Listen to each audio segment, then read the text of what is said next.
Today we're diving into the one no that changes our entire life, that shifts from negative to positive. There's this magic moment that can change whether or not you go into a very negative spiral, get into a bad mood, do some crazy thing, or go in a positive direction. So that's what we're getting into today, because each one of us throughout our day has thousands and thousands, if not millions, of micro moments where we can either go one way or another way, and depending on which way we go, our day either gets better or it gets worse. If we allow certain thoughts to happen, they connect to other thoughts, and then things start getting out of hand. And I'm sure you've noticed in yourself, especially with addictions, that once it starts its little process, it's very hard to stop it once it's reached a certain point. So this is what we're diving into today, and this is an extremely important topic. So get ready. Ding, ding, ding. This is one of those big topics. No, tell us about it, Michael. Tell us. So one of the things I learned when I started doing meditation years and years ago from my meditation teacher at the time is he said, when we are going about our day, we have all these thoughts, we have all these things that we're doing, and there are certain like negative patterns that we all have, whether you call them the vices or just bad habits or whatever it is, right? And so like you've seen the angel on one shoulder, devil on the other shoulder kind of thing, right? So that we come across these situations and the devil says, just do it. It's going to be great. You'll be fine, right? You should do this thing. You need this thing, right? And the angel says, no. That's not a good idea, right? This is going on all day long, actually, in different situations. And in that moment, we have this really tiny window where we are capable of listening to the angel and saying no. And if we do it at that moment, then we basically won the game, right? It doesn't go down that road, and we can regroup ourselves and go in a different, healthier direction. If we don't say no and it carries on in that old habit, it just moves in that direction until it plays itself out. That's the cycle of addictions. There's a trigger, and then the thoughts start coming, the emotions start coming, and there's this thing, I need to take action, I need to like fulfill my need, whatever it is. Then we act out, whatever it is, like eating or whatever it is. And then we say to ourselves, oh, I shouldn't have done that. I'm such a bad person. Why did I do that? And then it comes up again and it just goes round and round and round and round and round. So the only way to break this is there has to be a no in there somewhere. And ultimately, a lot of spiritual work is that kind of micro magic moment where instead of saying, yes, I'm going to act out, I'm going to say no. And it's not necessarily just the word no itself. There's different ways of saying it. So here's some things that I personally have found helpful is instead of saying, let's say, for example, like one of my sort of more savory, unhealthy, but not good things that I do is eat toast, right? Which I'm sure some people will say, what is wrong with toast, Michael? Seriously, right? I know, right? I mean, like, come on. I know. I mean, stop giving it, but I'm just giving an example, right? So I'm like, if eating toast is your worst problem, it's my worst problem, then I'm doing all right. I'll give another, like sugar, right? So right here I have a bowl of cherries. I don't know if you can see the bowl of cherries, right? So I went to the gym What is yesterday. wrong with eating cherries? No, okay, I can even understand maybe that something is wrong with eating toast, but what's wrong with eating cherries? This is just an example, okay? So I went to the gym yesterday. This is an example Okay, I can understand failing, if you right? don't eat 10 bars of chocolate. But I cannot. So I cannot support you on eating cherries, and something's wrong with it. This is the example though. We're gonna because this happened yesterday, right? So I went to the gym, and and I'm getting back into more exercise. And my trainer said, look, just, if you want to build muscle and all this stuff, you want to cut the carbs and up the protein, which is classic advice for that sort of work, right? So I went to the store and I said, okay, I'm going to buy protein, vegan protein and low carb vegetables. So I walked, and I literally had that in my mind. I walked in there, so I'm going to get these, and immediately the first thing I saw was these cherries, right? And they haven't been in season. And first thing I did is I just grabbed the cherries and put them straight in my car. The very first thing that went in my car was a bag of cherries. I mean, end of the day, like the reason this is not that big a deal, and it's not going to kill me having cherries, right? But that's an example of where I had a thought and I immediately did the opposite. This is an example of just being too extreme. I mean, it could be that, but the point is that this happens my brother. in so many Cherries, different really? ways. It's just I just noticed it happening yesterday, and I thought that was quite funny. I thought I'm only going to buy protein and vegetables, and I immediately grabbed the cherries. So when that's a fairly minor thing, obviously, right? It's not a big deal. Otherwise, I would be more disturbed about this. I like cherries. The thing that comes up is more like negative thoughts about other people, the 5 vices, anger, lust, greed, attachment, getting irritated. These are the more serious things that take a little bit longer to deal with. And so what I've found is that initially I would beat myself up about it, or I would be in denial that it was even happening when I started my spiritual practice. So the first thing is I would just suppress it. I'm like, this isn't happening to me. And then I would act out some unhealthy behavior without even acknowledging that I did it. Because I think that's kind of what a lot, it's like, that didn't even happen. I'm sort of go unconscious. And then you think, I'm all good. Because you can't deal with the fact that there's a double standard happening. And that's not a good way to deal with it, obviously, because it's not resolving anything. And then I would perhaps beat myself up. Oh, why did I do that thing? I shouldn't do that. I shouldn't want that. I shouldn't need that, whatever it is, right? So that's like a denial of what is again. So these are all suppression methods. And then what started helping me was talking and listening to people who've been on the path for longer. And one of the things that someone said, I can't remember who it was, he said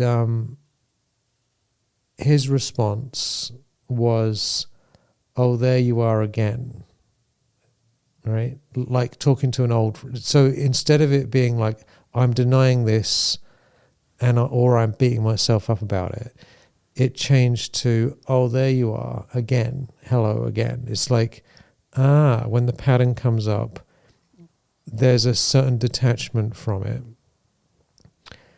that isn't taking it too personally. And I found that very helpful, actually. Just, oh, hello, that's interesting. Watching there's it like neutrally, a curiosity. Right? Like watching it neutrally. Going, right. Yeah, going, that's helped hello. a lot for me too, watching my vices play out very neutrally, not saying, oh, bad, just very neutrally say, oh, okay, you're there, good. Hello, there it is. Let me just let you be there.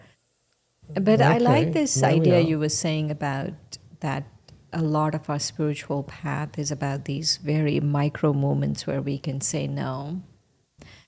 Recently, I was witnessing two of my friends talking. And now, of course, they're on a spiritual path. But before, they were saying that before, they would do something that they know that they would feel guilty about. And they know that they're going to feel guilty about it. But still, they would just do it. Like something would compel them to do something. Like even though they know they're going to be guilty about it. Like, like drink too much. Know that the next morning they're not going to like themselves for drinking too much, but they still just do it. Mm-hmm. And so it's interesting that if you know, right? If you know you're doing something and then you're still doing it, somehow there is a self-punishment, self-sabotage mechanism going on, right? And you have to watch why this self-sabotage is going on. Why am I self-sabotaging? It's a coping mechanism, isn't it? There's a comfort. I mean, we're kind of delving into the area of addiction, basically, at this point. I mean, this wasn't. You can't really talk about this no thing without dealing with addiction, because that's the devil on the shoulder saying, "Give me my stuff." And so whenever we act out any addiction, whether it's, there's such a long range. There's obviously cell phone, internet, and then there's all the different drugs, sex, gambling, people. It's like a long list of addictions, right? All the 12-step groups. Every single one of them is a coping mechanism to come into a different state. But that's why it's there, isn't it? So let's say I'm feeling emotionally unsettled, right?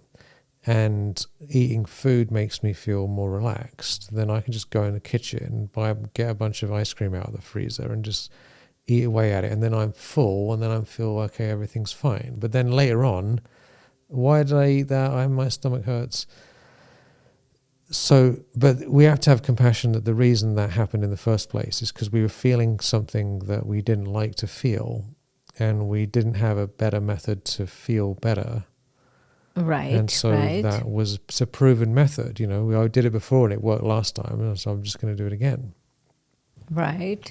Like it could also be like, let's take alcohol, right? Since we're talking about addiction.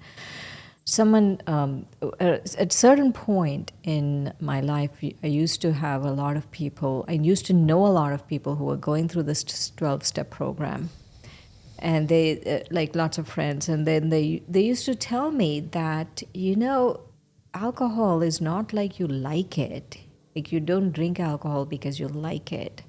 You're drinking it because you're numbing your pain about something. And right. that's the method, that's the poison you've chosen to numb your pain.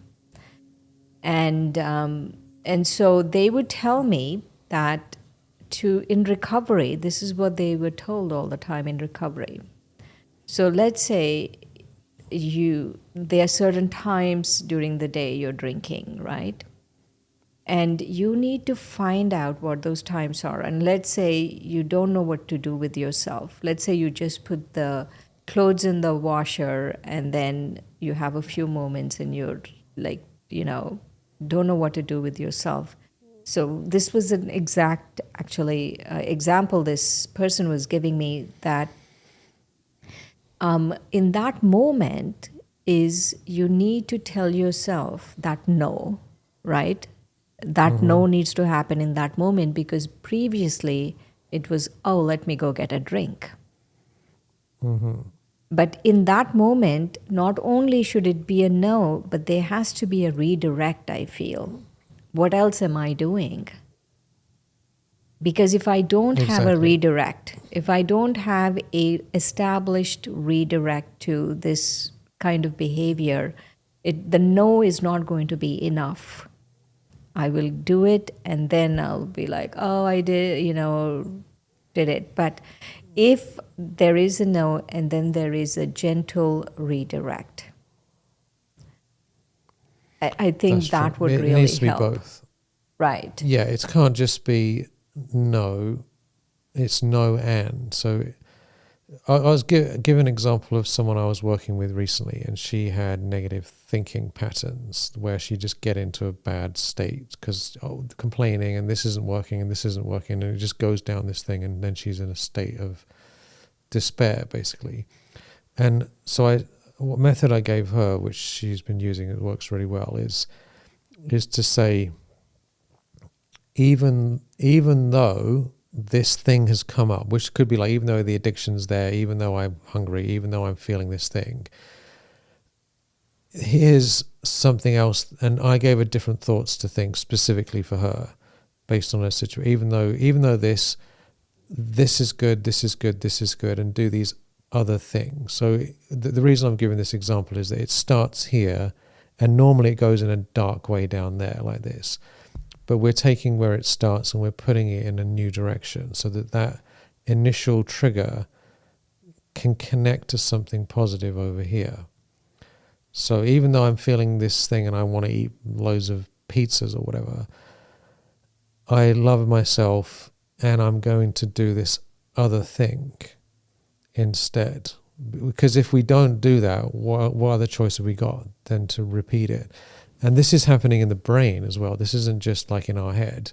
Our actual body becomes physically addicted to all kinds of things. So the body's going, give me my stuff. You know, like anyone who's tried to overcome any addiction, they know that there's like an actual feeling around it.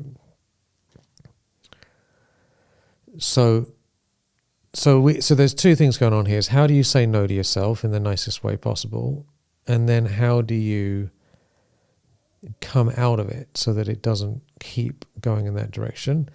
And a couple of things that I find helpful is to have other ways of saying no. So for example, one that works really well for me is I say to myself, boring, right? Boring. Wait, like let's take this cherries example. As soon as you see the cherries, you'll be like boring. Boring. Yeah, because it's like the part of my brain is like, I mean, so to be honest, cherries are hardly a big problem. I could do without the cherries, right? But you were the one who brought up the topic. It was just an example of. It's just an example of going extreme, but go ahead. No. I just thought it was funny that I went in the store. I'm just getting protein, and I immediately grabbed cherries. But that's because it doesn't matter that much to me, actually. Otherwise, I probably wouldn't have done it. But let's say I'm wanting to distract myself on the internet, which is more of a problem, right? Mm-hmm. So the unconscious thing is, let me just avoid whatever I'm dealing with and just look at some random stuff to distract myself. But if I think in my head, boring, but then it actually changes my feeling, because to be honest, most of these addictive behaviors actually are quite boring, really, because it's the same old thing again and again. It doesn't have any real value. It's just, you know, I mean, once you've done something enough times, it's like, it actually is boring on a deeper level. Mm-hmm. And I find that just saying boring, it just makes it feel boring. I'm like, why haven't I got time for this nonsense? And I just chuck it aside. So it's reframing something that part of our psyche is like, I want that thing, to this is super boring. You know, because we don't normally do things that we're bored about. Absolutely. And then there's this new fun thing that I would do instead.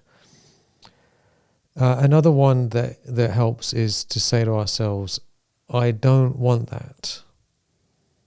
To actually say it directly. I don't want that thing. I don't want it. I don't want it. I don't want it. I don't choose that. To actually like reinforce, I don't want that.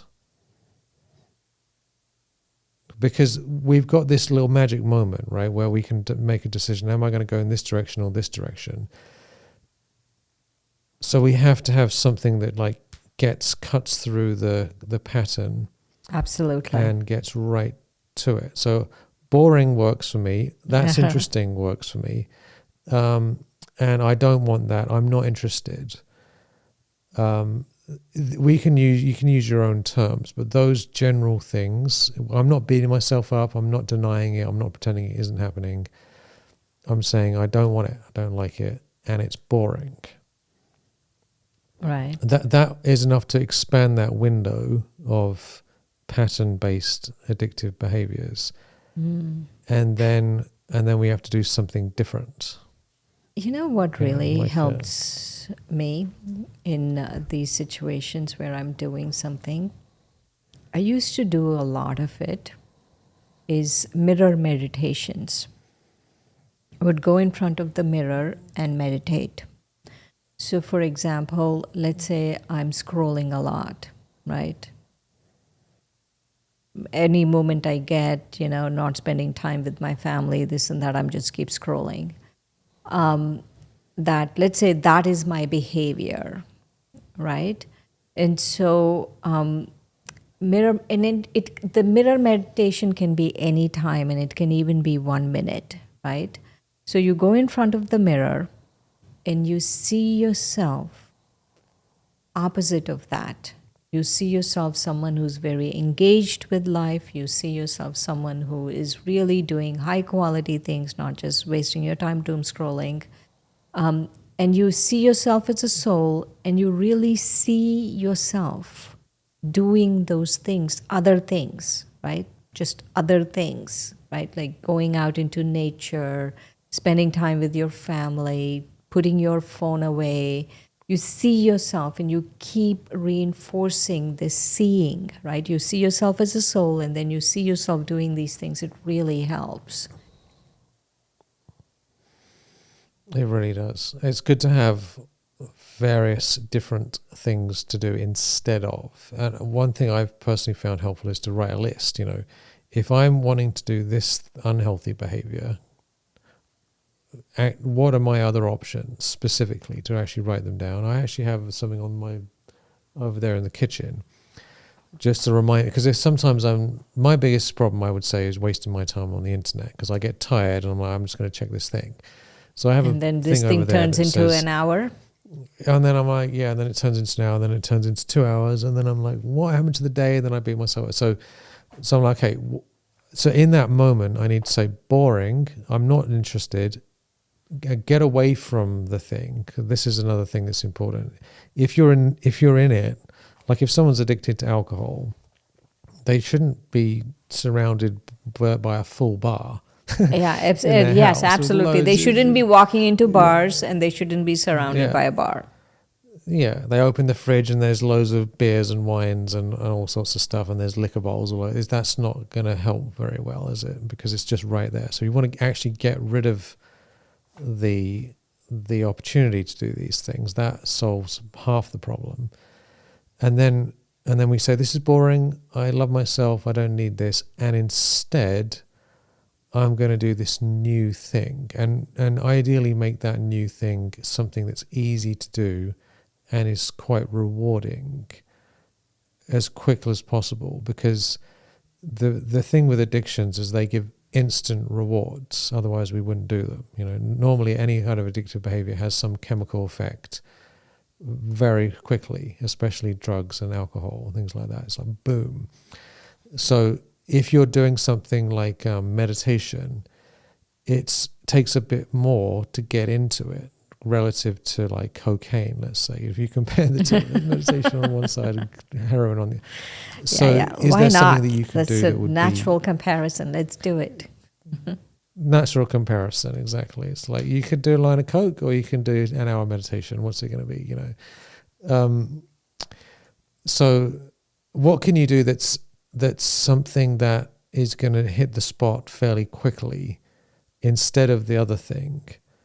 Because and there's lots of, you have to think about this for yourself. Everyone's different, whether it's, going out or listening to music or reading a book or calling someone up or whatever, right? You know yourself better. So we can't just go cold turkey and then have this void, because it will end up being filled with the usual stuff fairly quickly. So it's good to come up with a plan. Just see, because we all know ourselves after a while, right? We all know when things happen, when they go wrong, what the usual thing is. So we can plan this out. Normally, what's going to happen is this, this, and this. But instead of that, I'm now coming up with this new schedule. It's boring. That other thing's boring. I don't like it. And I'm going to do this. And to be perfectly honest, if it's a serious addiction you're talking about, you probably want to get help from somebody you can check in with, because it's hard to get out of serious things all on your own. Yeah. 12-step programs really work. Yeah. 12-step, and some people don't like them for various reasons, and there's other versions of the 12-step that, for whatever reason, people don't like those. They're the same sort of thing, but different.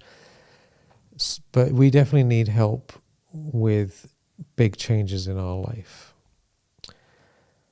You So know if you this so if you have thing, that one right? thing, This thing, what you're saying is this moment where you have a impulse and then you act on that impulse. You have to make that choice point at that time, right? You have to keep observing. You have to keep, narrowing it down and shining a light on that point, that choice point, right? This is the impulse I have, and what is the choice I'm making in this impulse? And you can actually see yourself doing it, right? See yourself. And sometimes I feel like neuro-linguistic programming techniques sometimes really work, right? Like you see yourself reacting, you see yourself at that choice point, and you see yourself going this way, and you can really pull yourself back and say, no, that's the point, let me stretch that point, and actually now let me go this way. Even though 2 days ago I went this way, which was not good for me, let me stretch that point and see myself going this way. You keep seeing yourself going in another direction, in a more positive direction. And that no, when it finally comes to that point again, you will say no.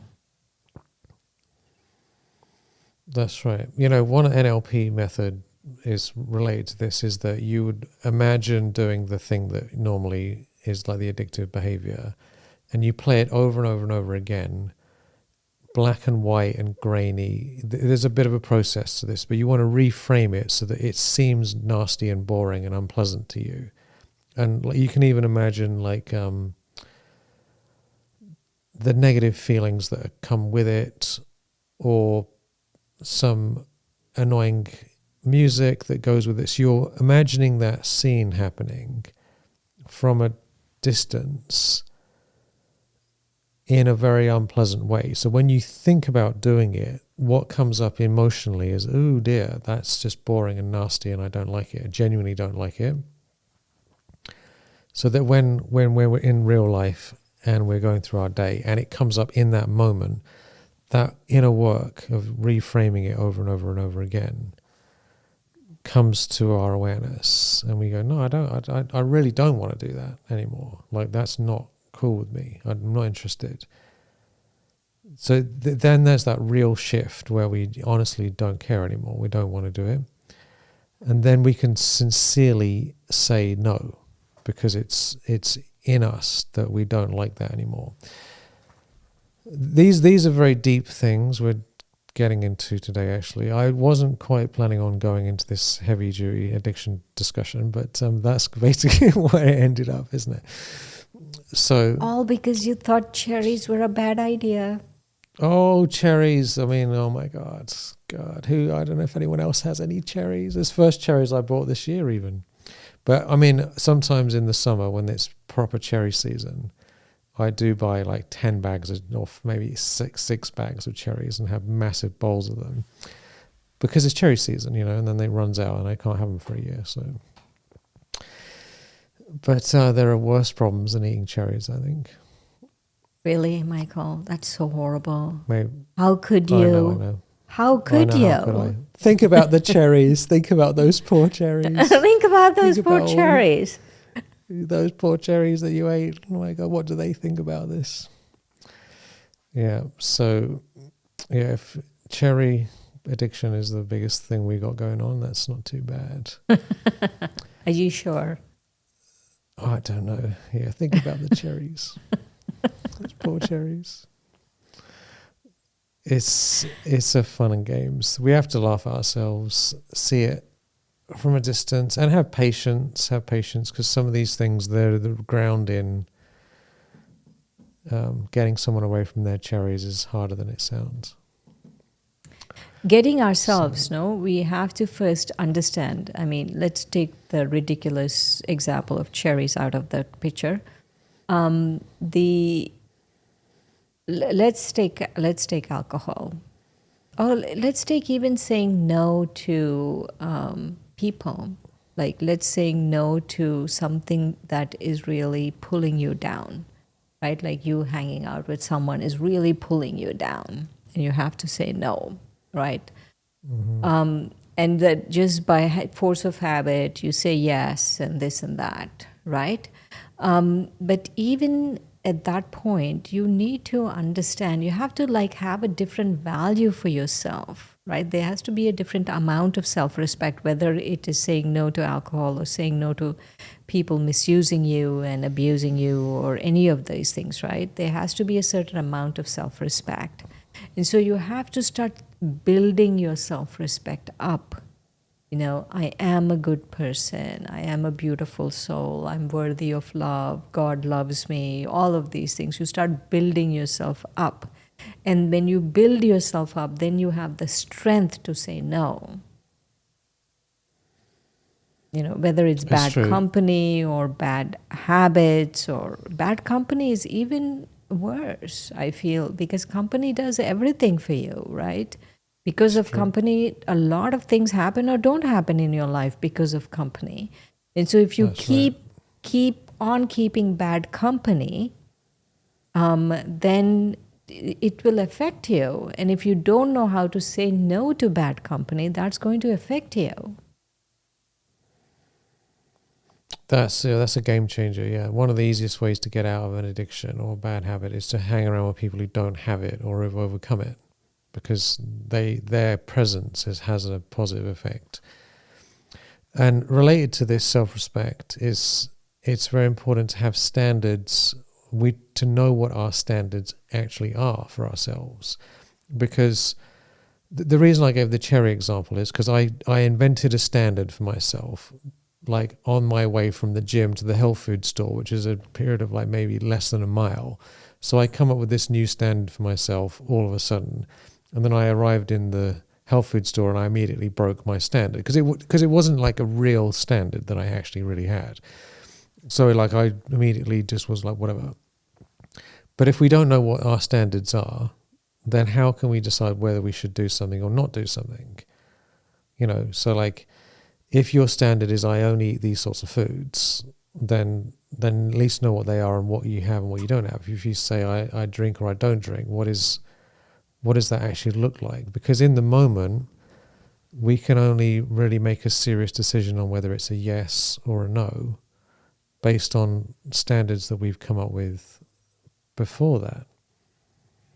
Right? We don't just on the fly come up with our conscience and come up with our standards for life. These are things that we, based on our belief system, based on our different ideas around what a lifestyle we want to have is, or what's good for us. So, what are those standards?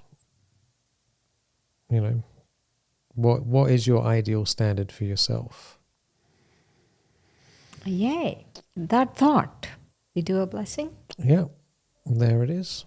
There it is. So let's pick a random page. So this blessing, divine viewers, listeners, this blessing is directly coming from God to you.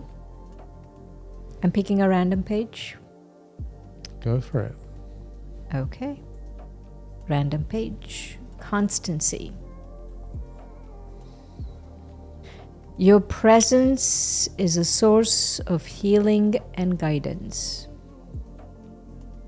Every single day, you commit yourself to spiritually replenishing your strength. Your commitment has become a beacon in your life, guiding you through even the most challenging times.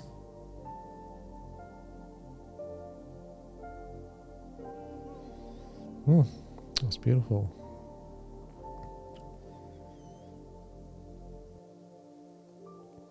One of the most remarkable things is to do what we say we're going to do, isn't it? Be consistent.